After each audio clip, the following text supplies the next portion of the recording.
Bom dia, boa tarde, boa noite. Pessoal, review do frame set dessa bicicleta.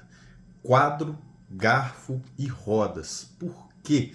Porque antes da gente falar sobre os acessórios, é importante a gente falar sobre a alma de uma bicicleta. Então, quando a gente fala, eu quero comprar essa bicicleta ou aquela, a gente começa analisando a bicicleta em si e não componente. Componentes são cambiáveis, né? Então depois eu vou falar de selim, relação, tal, mas aqui agora vamos dar uma analisada na geometria dessa bicicleta, como que estão desenhados esses tubos, o que que ela suporta, principalmente como que isso influi na pilotagem da Univox. Eu já andei aí uns 500 quilômetros com essa bike, voltei, peguei uma pegada de treino muito legal de volta depois que eu comecei a andar nela e tô achando essa bicicleta fantástica e vou explicar aqui, vou tentar ser o mais técnico possível, tá? Tem algumas coisas que ainda pairam no ar e eu vou explicar que coisas são essas, quais elementos da geometria são esses que eu ainda tive dificuldade de desvendar ali o porquê deles. E aí vamos fazer um comparativo com as irmãs dessa bicicleta, né? Que é a Hypervox, a Racevox e a Ultravox. Vou falar um pouco de algumas medidas delas. A parte mais importante que todo mundo quer entender que essa bicicleta tem é o clearance dela, o espaço que tem para pneus.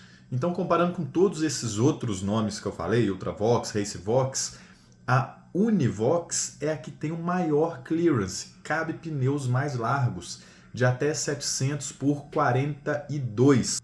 Quem assistiu um vídeo recente que eu fiz ali no Instagram, eu falei sobre um teste que os caras mediram pneus 28, 32 e 34. Essa bike ela vinha originalmente com pneu 30, que não foi testado pelos caras, estava ali no meio termo no teste que eles fizeram. Só para relembrar, assim, antigamente a gente andava era com 19, 21, 23, até começar a andar com 25, demorou. Quando a galera começou a andar com 28, foi só quando surgiram os discos de freio que essa bicicleta tem, tá? E aí, os discos de freio nas roads, né? Para falar melhor. Só que aí, essa road, ela tem um clearance igual de gravel. E aí é importante a gente falar que a gravel da Swift Carbon é a mesma, é o mesmo quadro, é a mesma geometria que nós estamos analisando aqui hoje. Breno, qual que é a diferença da bike que o Léo anda para essa aqui que nós estamos analisando hoje? Diferença nenhuma. É uma diferença somente de componentes. Guidão, selim, canote, talvez, eu não tenho certeza. Relação, principalmente, né? Que as marchas da gravel precisam ser diferentes das marchas de uma road. Mas o frame set, isso que nós estamos falando aqui, quadro, geometria, tamanho dos tubos, espaço para pneus, é o mesmo. Então o que eu pretendo fazer? E aí eu vou fazer um segundo review dessa bicicleta. Eu vou botar um pneu de gravel nela, posso botar o mesmo pneu que o Léo usa, vou botar aqui e a bicicleta vai funcionar normalmente. Eu consigo passar pelos mesmos terrenos que o Léo passa. Se tiver alguma subida muito íngreme, talvez a marcha aqui não aguente o tranco, talvez fique uma marcha muito pesada, porque é uma relação de road que tem aqui nessa bicicleta. Vamos falar disso posteriormente. A questão desses pneus 30 que vem aqui me surpreenderam demais, muito melhor. A gente fica com aquela sensação de que o pneu da bicicleta muito largo, ele começa a agarrar a bicicleta e servir só para fazer gravel ou para pegar um asfalto muito detonado, coisa que é a realidade de muitas pessoas, né? Um asfalto detonado, principalmente no Brasil. Então, eu fiquei assim, o 30 vai servir muito bem aqui para as estradas esburacadas, mas se tiver aquele tapetinho lisinho e tal, ele não é tão bom. O teste que esses caras fizeram lá, que eu postei hoje no Instagram, ele tem tudo a ver com isso. É um pneu 30 que você consegue... A demonstração deles é que você, em um teste de 15 minutos, o que melhor performou foi o 32 em relação ao 28. Então o 30 aí no meio é uma medida perfeita, é ideal, e principalmente se você vai mais longe, a tendência é que o pneu mais largo performe ainda melhor do que em um teste de 15 minutos. Por quê? Quando você vai mais longe, começa a incidir com mais violência, né? Começa a ter mais efeito a questão do conforto. Então, se ao longo de 3, 4, 6 horas de pedal você tem um pequeno desconforto de um pneu fino, ou se você tem um grande conforto de um pneu largo, e isso começa a fazer mais diferença na sua performance. Então, num teste de 15 minutos é mais ou menos a mesma coisa, o 32 ficou até melhor, mas num teste de 6 horas, a tendência é que esses pneus mais largos fiquem muito melhor, porque você vai somar aquele conforto, aquele ganho de conforto que você vai ter nos braços, na perna, coluna, pescoço, que vai bater um pouco menos. Então a tendência é esses pneus mais largos são bem melhores. Eu quero testar um pneu 34, igual esses caras testaram, nessa bicicleta aqui. Tem espaço para pneu. Se eu quiser, eu posso testar um 42. E quando eu colocar um 42, eu vou fazer um teste de gravel. Então, pessoal, acho que está meio encerrada assim, essa conversa dos pneus. O Léo me ligou e falou, Breno, não dá para botar pneu 30 nessa bicicleta não, ela fica muito feia. É porque o Léo todo dia vê com aquele pneuzão muito grosso e acha que aquilo é o normal, e realmente é. Mas olhando assim, cara, é uma bicicleta de road, performa muito bem. Eu jamais voltaria essa bicicleta aqui para o 28. A tendência que eu gostaria era de fazer esse teste aí com 34, 35, que 35 já são os pneus considerados gravel, né? De 35 a 40, 42 ou mais. Um erro que eu cometi aqui nessa bicicleta foi da calibragem dos pneus. Os primeiros pedais que eu fiz, eu fui com 70 libras e é um pneu 30. Eu peso 60 quilos, 62. 70 libras é alto para esse pneu. E aí no primeiro pedal, tá legal. Depois eu abaixei para 50 e melhorou demais. Ah, mas não vai não vai comprometer a rolagem? É difícil explicar, mas não compromete a rolagem. A bicicleta vai numa boa. Experimentem, velho. Peguem uma bicicleta com pneu 30, vocês vão ver que com 50 libras ela fica melhor do que... E eu, talvez, como eu sou muito leve, eu posso ir até com menos do que 50 libras. Ainda não fiz esse teste, mas com 50 eu achei a bike perfeita, não perdeu nada a rolagem e ficou mais confortável para esses quebra-mola, para dar esses pulos, cair nos buracos, ficou muito boa. A verdade é que essa história de pneu mais largo, pneu mais fino, a grande ciência que existe aí por trás é quando você mede a área de contato que um pneu tem com o solo. Se o pneu é muito fino, ele cria uma área de contato que é tipo uma linguicinha, assim, bem comprida, que vai encostar no chão. Se o pneu é mais largo, ele não vai fazer essa linguicinha, ele vai fazer um formato meio oval, quase circular. E aí quando você mede essas duas áreas de contato, não existe uma diferença muito grande entre uma e outra, entendeu? Só que uma delas, na hora que sofre um tipo de compressão, pancada e tal, ela consegue se expandir, que é o pneu mais largo, o redondinho, ela se expande, abraça mais asfalto, te segura, evita que você saia da curva.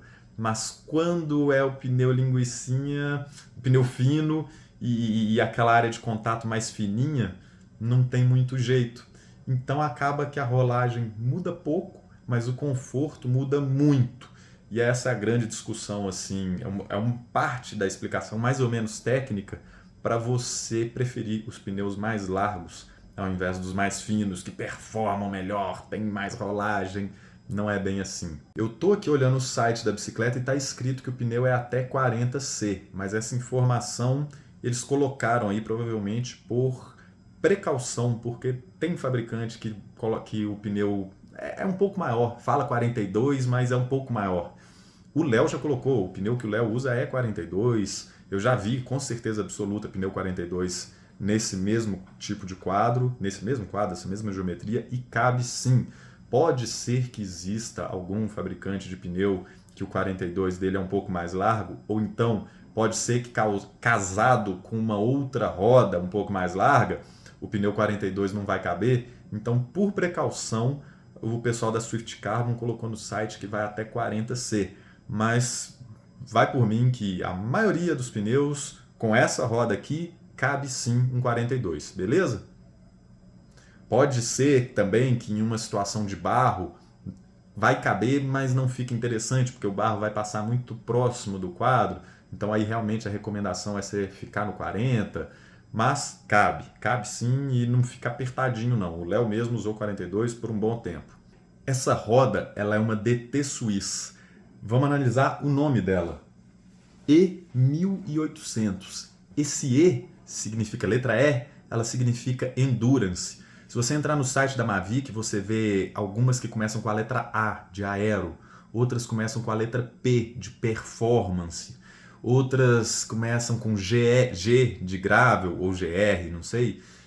Então, essas são a DT Swiss tem várias linhas: aero, performance, gravel e endurance. Quando a gente pensa em endurance, a gente está falando distância mais longa, que você vai precisar mais de conforto do que de aerodinâmica, do que de performance. Então, eu acho que essa roda foi extremamente bem escolhida para esse conjunto de quadro. O que a gente estava falando que o quadro, o meio termo que esse quadro está procurando ter, de um pouco mais de conforto, mas sem virar uma bike relaxadona, tratorzão, né? Sem virar uma G de gravel. Então, eu acho que ainda tem, entre a E de Endurance e a G de gravel, eu acho que ainda tem um outro intermediário aí, que é um pouco mais confortável que a Endurance. Mas, cara, é isso meio. Essa roda foi feita para essa bicicleta e vice-versa. Então foi uma escolha muito boa da Swift Carbon para montar essa bike. E ela tem uma questão que a gente precisa falar: a altura do aro dela. 32 milímetros de altura, 24 milímetros de largura externa e 20 milímetros de largura interna.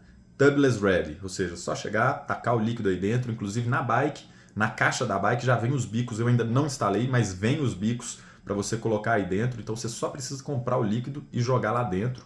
Já funciona tubeless, inclusive esse pneu também. Mas o que eu queria discutir, 20 milímetros de largura interna é muito bom, os 24 externo e tal, você para usar um pneu largo igual esse, ou um 34 igual eu gostaria de testar, você não pode colocar numa roda mais fina que isso, você precisa de uma roda um pouco mais larga para o conjunto ter estabilidade, a gente já falou sobre isso. Se você tem um pneu desse tamanho e a roda que é pequenininha, você vai fazer isso com o pneu, não fica legal, ele perde estabilidade, ele começa a tombar. Então, para ele não tombar, o pneu e a roda eles têm que ser um conjunto mais ou menos parecido, pessoal. Então, muito bem escolhida essa roda com essa medida interna, mas o aro 32 é um pouco polêmico, porque não é um aro para gravel. Os aros de gravel, e se você entrar no site da DT Swiss e ver lá os que começam com G, eles não são altinhos assim, eles não têm 32 milímetros de altura, são bem menores, é um arinho meio raso. Então a gente... por que colocaram isso aí? Ele cria certa aerodinâmica, mas não o suficiente para roubar a sua pilotagem. Para quem não entendeu o que eu quis dizer com roubar a pilotagem, eu já pedalei umas bikes que tinham um aro maior do que 32, e algumas situações, quando você pega alta velocidade numa serra, por exemplo, às vezes você vem e faz uma curva, o vento está te alcançando de um jeito, na hora que você faz a curva, ele começa a te alcançar de outro jeito, em outra posição, e pega mais lateral, ele te acerta mais de lado. Esse vento ele te desestabiliza, porque a roda muito alta, ela funciona igual uma pipa. E aí você perde um pouco a direção. Eu não entendi o que foi que aconteceu quando eu pedalei. Foi uma Specialized que eu testei, que tinha uma roda bem autona assim. Então, você vai pegar umas serras assim, muito de alta velocidade, a roda alta não é legal. A roda alta é legal para quando você está acima de 35 por hora, ou seja, alta velocidade, mas sem uma demanda muito bruta de alta velocidade, de pilotagem, tipo descida, serras e tal, e também sem incidência de vento lateral. É por isso que, por exemplo, o triatlon, às vezes os caras olham e falam: Ih, tá ventando demais aqui no triatlon hoje. Eles chegam a usar até roda fechada, né? De tão alto que fica o aro deles, de tanto que a aerodinâmica é importante no triatlon e no contrarrelógio, eles chegam a fechar a roda traseira. A dianteira não dá para fechar nem fudendo, é até proibido, porque é a que mais força quando chega um vento desse. Mas enfim, voltando para a nossa realidade, esse é um aro também que tem uma altura legal para você romper uma certa velocidade acima dos 35 por hora, mas ele não chega a tirar sua dirigibilidade porque ele não é tão alto assim. Então, tudo aqui a gente tem que falar de meio termo. Esse aro é um meio termo ideal para você ter certa aerodinâmica, tal coisa que não é algo perceptível na pedalada. Eu não diria que eu percebi que a bike fica mais aero. Não percebi. Mas o que eu posso garantir que eu percebi que não aconteceu eu não perdi a pilotagem, igual eu perdi quando eu fui testar uma outra bike, a tal da Specialized lá, que tinha, eu não lembro que medida que era de roda, mas eu acho que chegava a ser o dobro do tamanho dessa aí, por aí. Era bem altinha. você perde a pilotagem, é o custo tal. E alguns atletas preferem abrir mão desse problema de pilotagem, dependendo do percurso tal, porque eles sentem que quando rompem a alta velocidade vale a pena.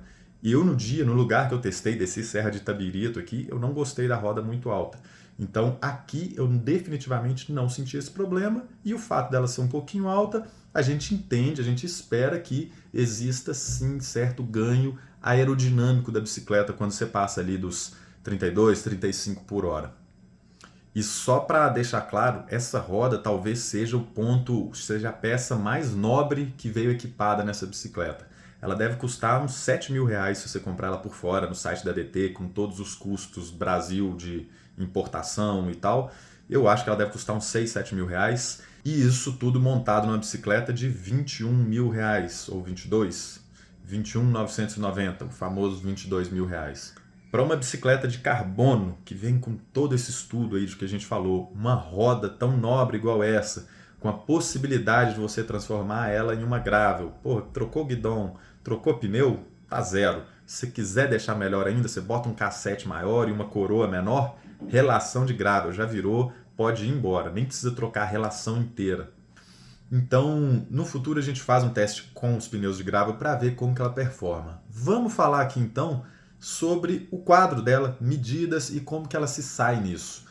Uma das principais medidas que eu gosto de discutir é a medida do chainstay, que não está aparecendo aqui no vídeo, o tubo que conecta o cassete traseiro, o câmbio traseiro, até o pé de vela da bicicleta, esse que está embaixo aqui, quase aparecendo no vídeo. Bom, a medida de chainstay da Univox, vamos lá, vamos puxar ela, é 419 milímetros. Deixa eu ver se eu estou certo. Chainstay, 419 milímetros para todas as medidas. Qualquer um dos tamanhos da Univox, que existem 5 tamanhos, 49 ao 59. 49, 51, 54, 56 e 59. Então, a geometria de cada um deles é totalmente diferente, exceto algumas. Por exemplo, o BB Drop, que é o Bottom Bracket Drop, é a distância do movimento central para o alinhamento das duas rodas. É um pouco difícil explicar isso sem desenhar, mas os 5 tamanhos têm 77 milímetros. Mas eu falava do chainstay, vamos lá. O chainstay dessa bicicleta tem 419 milímetros. Se a gente comparar essa bicicleta com a Racevox, que não é uma bicicleta gravel, não cabe pneus gravel nela, ela tem um clearance bem menor ali, só para os pneus mais competitivos. É a bicicleta que a equipe da Swift Carbon utiliza para ir para as competições mais importantes e tal, e são atletas de alta performance, né? Eles utilizam a Racevox, não essa bicicleta aqui, a Univox. Essa aqui quem usa é o Léo. Dá para entender mais ou menos a diferença da natureza dessas bicicletas? Uma é performance ao extremo, é uma bicicleta bem mais arisca, a Racevox, e essa aqui é uma bicicleta para conforto. Só que aí na hora que a gente compara o chainstay delas, e o chainstay é responsável pelo clearance, né? Se você vai fazer caber um pneu maior, você tem que dar mais chainstay para a bicicleta. Ela obrigatoriamente vai ficar com um chainstay maior e a roda traseira vai se distanciar da bike. Qual que é a diferença de uma para outra? Eu falei 419 a Univox, vamos ver a Racevox quanto que tem? 410. Tem uma diferença de 9 milímetros de chainstay. E eu gosto de usar essa medida do chainstay como uma das que muda muito a dinâmica da bicicleta. Não só por caber um pneu maior, mas muda a pilotagem e o conforto que você sente. Porque a roda traseira ela está muito próxima do conjunto traseiro do piloto. Que conjunto traseiro é esse? Tronco e bunda, né? Se a gente pensar na parte dianteira do piloto, é a mão e cabeça lá na frente. A traseira é tronco e bunda. Então, eu tenho dor nas costas, eu acho que trepida demais na perna, eu fico com a bunda doendo. Isso pode ser um desconforto causado na traseira da bicicleta. Então, quando a gente fala de a roda traseira estar mais afastada da bicicleta, todos os impactos eles vão acontecer lá atrás e a bicicleta vai se movimentar de um jeito que essa movimentação fica mais longe do piloto. Se você chega lá próximo e essa movimentação fica ali onde está sua bunda, suas costas, você sofre mais, você toma mais impacto. É isso que a gente fala que a bicicleta de performance toma, né? A Racevox ela vai tomar um pouco mais desse impacto por causa desses 9 milímetros a menos que ela tem de chainstay. É um pouco complexo assim, e aí você começa a se perguntar, mas 9 milímetros faz diferença? Faz diferença, mas aí eu pergunto, 9 milímetros é muita coisa? Não é. Se a gente for analisar assim, bikes de gravel, de road, as mountain bikes, as full suspension e tal, esse número é bem maior. A gente pode até pegar assim uma comparação que não é muito legal de se fazer. A gente pode pegar a mountain bike elétrica da Sense, que é outra coisa, ela é full suspension, ela tem que ter uma suspensão para movimentar e tal, cabe motor, cabe suspensão traseira, um pneu muito maior, ela tem 455 milímetros, né? Então sai da 400 baixo e vai para 400 alto, né? Então, mas essa é uma comparação totalmente estúpida, que é outro tamanho de roda, um é 29, o outro é 700. Acho que eu nem devia ter tocado nesse ponto, mas só para vocês entenderem como que é muito variável isso aí. Vamos voltar a falar de bike de estrada. Breno, isso aqui eu ainda não entendi, é uma gravel ou é uma road? A minha opinião é que isso é uma road. Ela é uma road que cabe pneu gravel. Essa é a questão. Se a gente for olhar outras gravel no mercado, algumas cabem pneu maior do que essa aí cabe. Você vai conseguir colocar um pneu 47 em algumas gravel, mas elas não vão ter uma geometria parecida com road, ou seja, de alta velocidade, igual essa bicicleta tem. Ela é uma bicicleta com desenho de alta velocidade, coisa que a gente vê nesse chainstay. Cabe um pneu de gravel? Cabe, mas ele ainda é muito parecido com um pneu de road. Ele tem 9 milímetros de diferença, então é uma bicicleta que vai ter agilidade de arrancada, né? Ela vai ter agilidade de curva, ela consegue fazer uma curva fechada, porque como a roda traseira não está assim tão para trás, ela está próxima da bicicleta, isso melhora pra caramba em curva, algo muito discutido no mountain bike, né? A mountain bike, quando ela é full, quando ela é elétrica e tal, ela acaba ficando com um chainstay muito grande e aí ela perde agilidade em curva. Então o grande desafio da mountain bike é achar o meio termo ideal aí para você conseguir ter movimentação de suspensão traseira, ter espaço para um pneu largão, mas sem ter um chainstay exagerado, senão as curvas você fica parecendo uma carreta passando, né?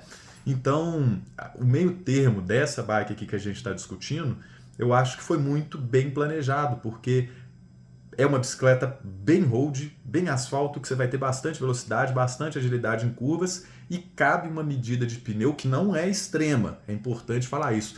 Eu quero fazer aquela gravel quase mountain bike, que eu vou entrar no single track, barará, quero meter um pneu monsterzão. Não cabe um pneu acima de 42, que a gente considera como limite do gravel clássico. Acima disso já é um gravel um pouco exagerado. Outra medida importante da gente avaliar é o wheelbase, a distância de uma roda e outra.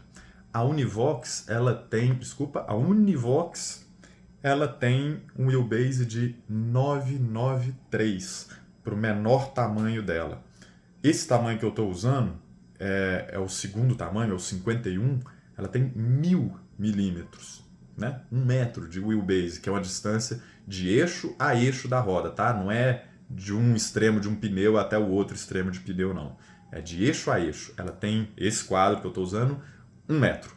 Então, vamos para a Racevox, só para a gente ter um comparativo. Esse mesmo tamanho de quadro, ao invés de 1 metro, ele teria 987. Ou seja, 13 milímetros de diferença. Sabe quando você levanta a bike, olha pro pneu dela assim e tal?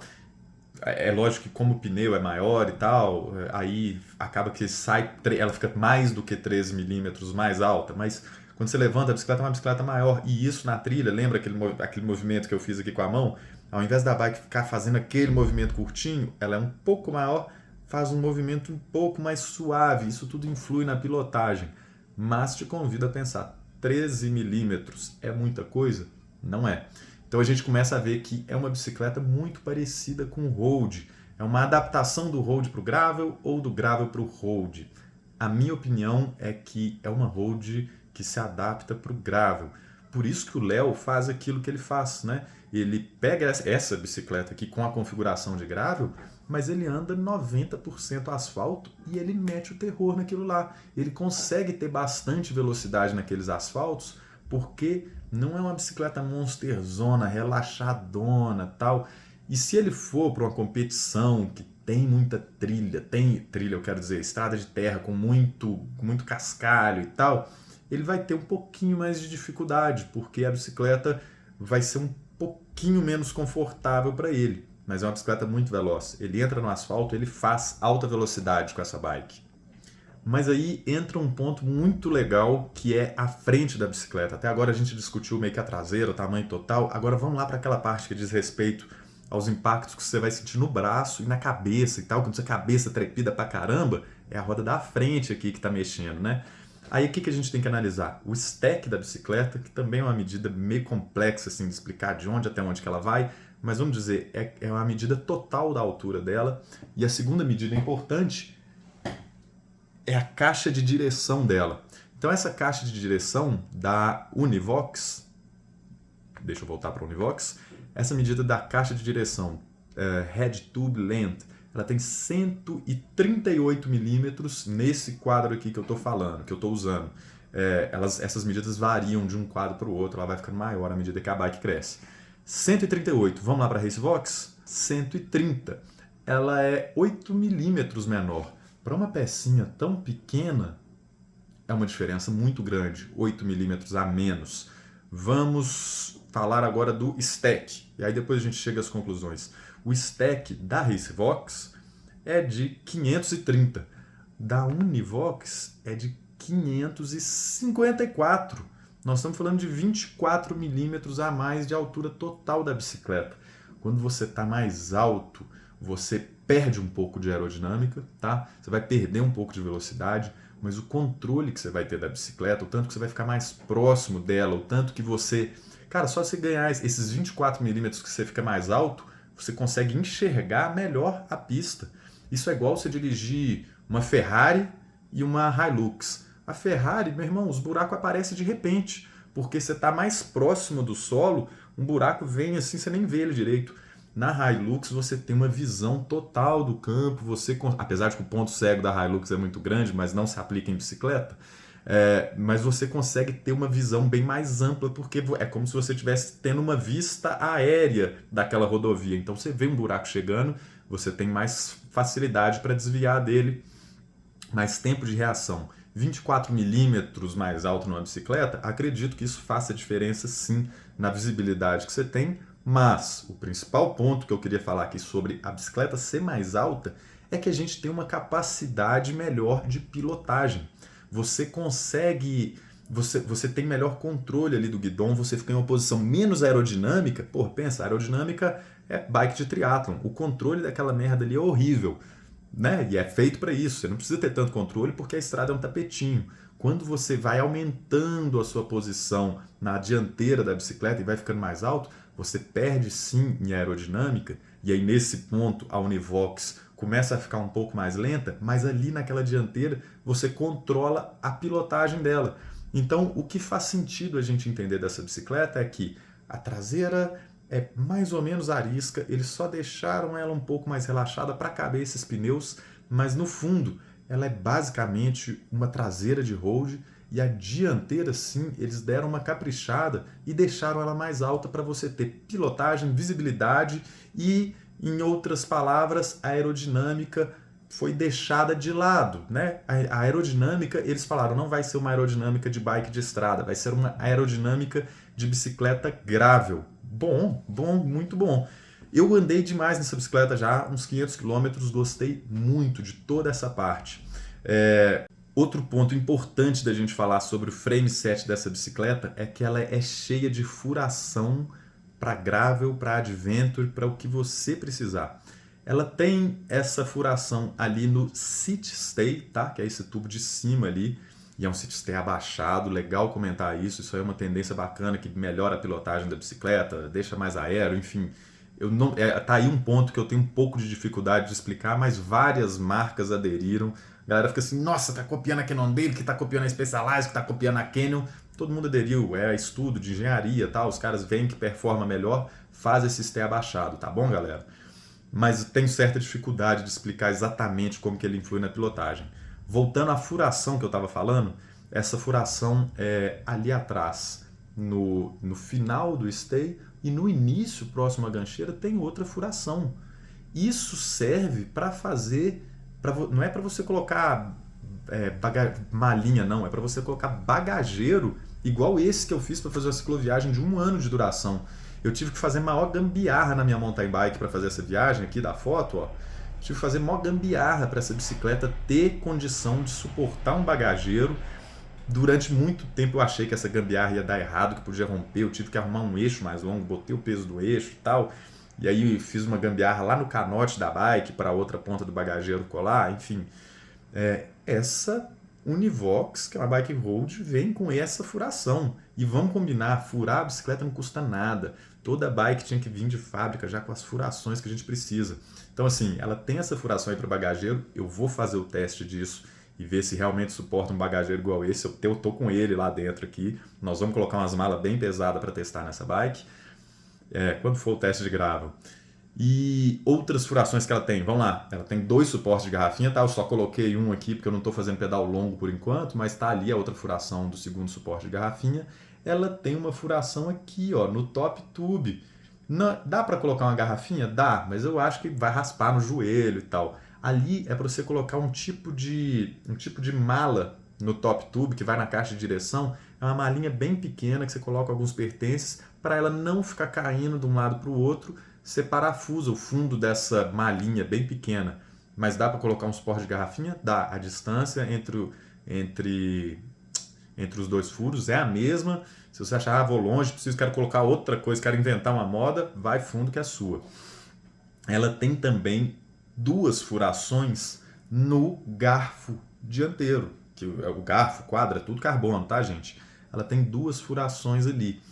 Eu achei um pouco misteriosa essas furações, porque eu acho que para funcionar um bagageiro igual ao que eu fiz a viagem, fica faltando uma terceira furação ali na parte de cima do quadro. E eu vou até conferir se tem aqui na parte de trás. Puta, tem, velho. A furação tá aqui. Maluco, eu não tinha visto que tava, velho. Enfim... Quem planejou essa furação aqui, planejou muito bem. Eu mesmo nem conferi, porque achei que, nossa, essa furação embaixo sozinha ela não funciona, precisaria de uma em cima.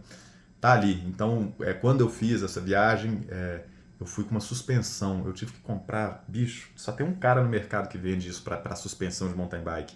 Era tipo aquelas presilhas de prender mangueira, só que grandona. Meu irmão, essa porra quebrou lá na Bolívia. Eu tive que soldar elas, dar um jeito de fazer outra. Mas durou bem, valeu enquanto durou.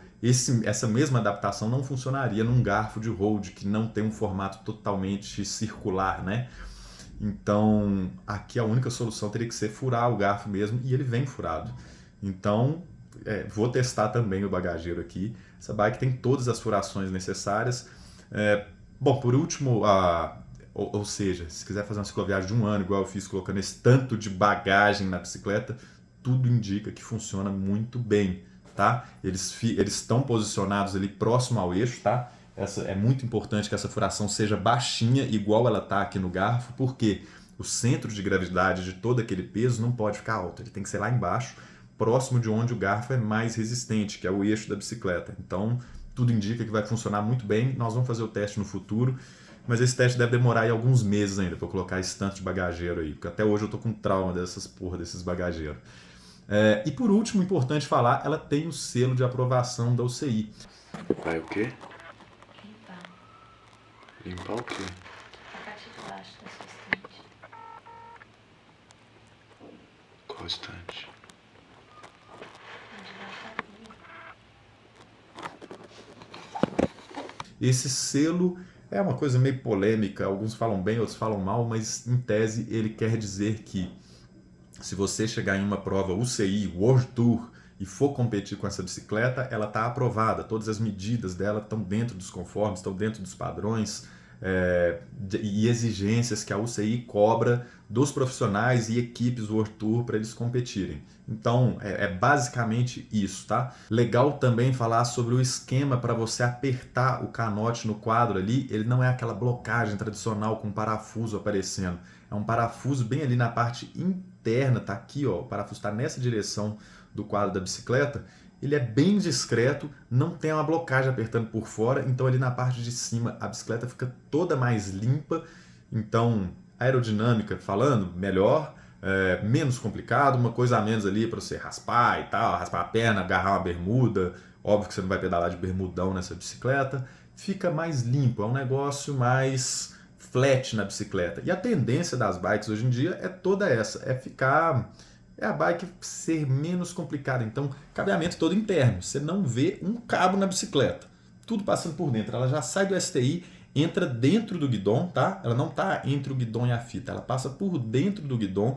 Na hora que ela chega na mesa, tem um buraco que o cabo sai do guidão e já entra na mesa. Então, a mesa também é furada, passam por dentro da caixa de direção.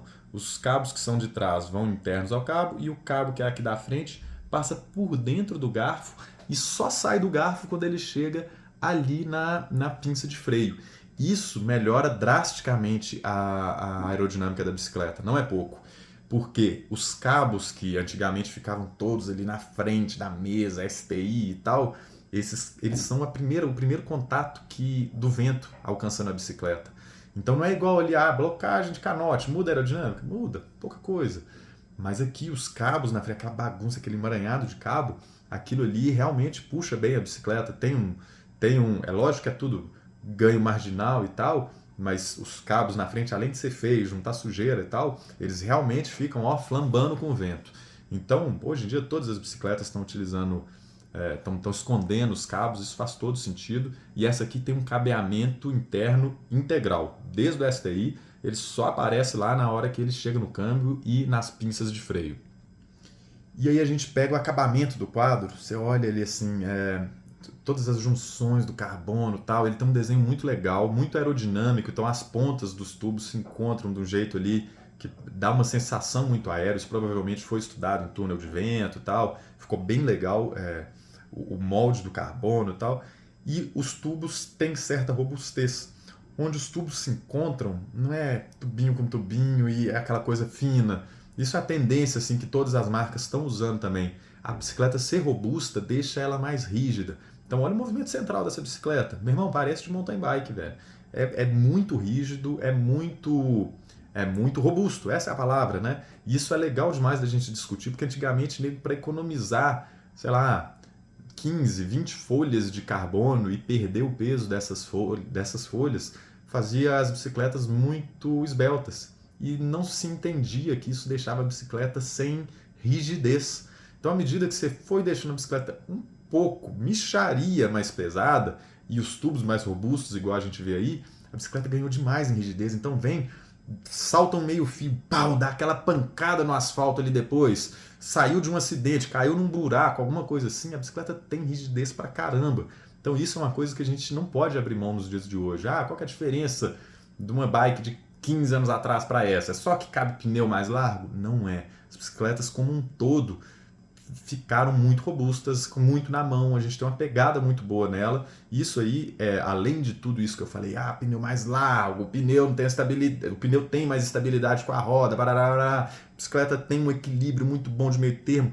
Além de tudo isso que eu falei, a bicicleta tem uma estabilidade geral por ser mais robusta ali no pé de vela, nas junções, tal. A bicicleta ela torce onde precisa torcer e apresenta rigidez onde precisa, que é o momento que você vai dar um sprint e tal. Então as bicicletas ficaram muito mais bem estudadas de uns anos para cá nesse sentido. E aqui a gente vê um estudo muito atualizado, que tem de melhor nesse âmbito de rigidez, de robustez e tal. E aí, principalmente, outro ponto do frame set são os eixos dessa bicicleta, né? Ela tem eixos de 12, igual de mountain bike. Então, ali é um dos pontos mais importantes da gente criar essa rigidez. Não é aquela blocagenzinha simples, etc. tal. Eixozão grosso. Outro ponto interessante que existe é que esse eixo você não precisa de ferramenta para abrir ele. Então, é só você puxar ali você puxa a cabeça do eixo, vai sair uma alavanca, você gira ele, o eixo sai fora, você coloca de volta fazendo força ali com ele. Eu peguei para testar, falei, isso aí tá com cara de que não aguenta o recado. Meu irmão, você pode botar muita força, dá para botar força até demais, mais do que o necessário, você nem precisa forçar muito, o negócio ali aguenta, Não precisa ficar, mas com ferramenta a pressão acaba que é maior. Não, nem pode botar pressão maior. E funciona muito bem. E aí o legal é que do outro lado ali do eixo existe esse acabamento que é o blind dropout. É um acabamento liso, que não tem o buraco de saída do eixo. Então a gente está acostumado a enfiar o eixo de um lado e ver ele sendo parafusado do outro. Então quando você tem esse blind dropout, você tem menos sujeira entrando ali, uma coisa a menos, você sujar a mão na hora que você coloca ali, você consegue segurar desse lado e tal. A bicicleta fica mais limpa, então volta naquele negócio de falar bicicleta toda mais flat, mais limpa, mais lisinha, uma coisa a menos que, joguei água ali com pressão, não tem problema, não vai entrar no eixo e tirar a graxa do eixo. Ponto positivo aí esse acabamento blind dropout e o eixo que tem uma ferramenta interna, né, uma ferramenta de extração própria, muito legal. Caixa de direção é tapered, movimento central BB30, então assim, realmente as road estão ficando igual às mountain bike, extremamente rígidas, com bastante estabilidade, essa é a palavra. Freio flat mount, igual mountain bike, escondidinho ali, mais aero, mais potência de frenagem. Bom, então assim, eu testei muito bem essa capacidade que a bicicleta tem nas descidas, eu forcei, eu fui além do limite, pulei meio fio, passei em quebra-mola, engolindo quebra-mola e às vezes passei pulando, dando jump. Eu saí para andar com um indinho lá naquele training camp, o índio tem uma Race Vox, e eu fui de Univox, acompanhando tal, à medida do possível e tal, vendo, é outra referência, né? Mas passei em muito quebra-mola, eu fiz muita descida íngreme com muita curva, fiz alta velocidade, devo ter pegado aí uns 80 km por hora com essa bike. Fiz pouco plano, mas fiz muita subida com ela. E vi que subida, ela não fica aquela bike frouxona, não é aquela gravel frouxa. Ela vai, sacou? E o principal ponto aí é, nas descidas ela performa muito bem, ela fica muito macia. Você pula um quebra-mola desse, você sente a bicicleta macia, chega do outro lado e alta velocidade, mete as pancadas, vai embora, muito gostosa. E no próximo vídeo eu vou fazer uma análise das duas, ou melhor, das 3 versões que vem essa bicicleta. Uma é essa que eu estou aqui, que é a versão Comp, ela é a mais barata, custa R$22 mil. A outra é a versão Evo, custa 34, 33 mil, então vem com componentes bem melhores, mas é o mesmo quadro. E a outra é a versão GR, que eu esqueci agora o preço, mas ela vem com componentes totalmente diferentes, né? Só que o quadro é o mesmo. Então são 3 versões, a Gravel, essa e uma mais alta que essa, mas que também é road. Vamos falar disso no próximo vídeo, mandem as dúvidas, mandem tudo aí.